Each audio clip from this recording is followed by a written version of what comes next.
Is this a fracture, ligament tear, or simple muscle strain? Today we'll explain the 4 imaging modalities commonly used after injury. X-ray is a form of radiation. It penetrates the body to produce an image. Physiotherapists commonly use X-ray to evaluate a possible fracture, dislocation, and bone infection. X-ray has many benefits. It can be performed quickly, they're readily available and cost-effective.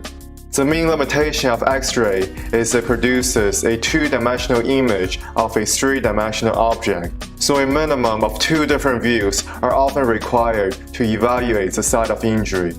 CT scan fires a number of X-rays from different angles. It can produce a detailed cross-sectional image of the bone, blood vessel, and soft tissues. Physiotherapists commonly use CT scan to evaluate complex regions of the body.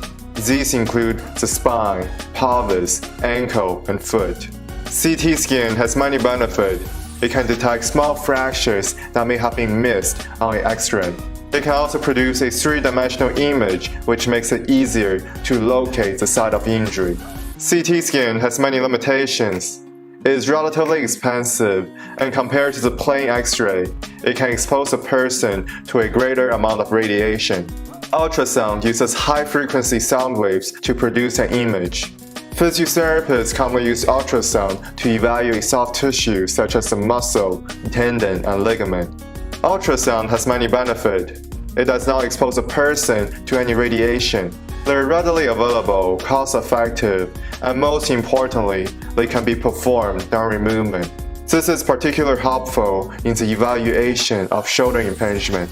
The main limitation of ultrasound is it cannot penetrate the tissues and produce image of deep structures such as the meniscus and the ACL. MRI uses strong magnets and radio frequency waves to produce an image. Physiotherapists commonly use MRI to evaluate the meniscus, labrum, spinal disc, joint, and soft tissues. MRI has many benefits. It does not expose a person to any radiation. It provides detailed information about the body structures. This enables us to make accurate assessment of soft tissue injuries. MRI has many limitations. It takes a lot longer to perform. It is relatively expensive, and it cannot be performed in people with certain metal implants, as some metals can heat up or attract to the magnet. In summary, X-ray and CT scan are often used to evaluate bony injuries such as a fracture. MRI and ultrasound are often used to evaluate soft tissue injuries, including the muscle, tendon, and ligament. If you like the content from today's video, don't forget to subscribe. Thank you for watching. We'll see you next time.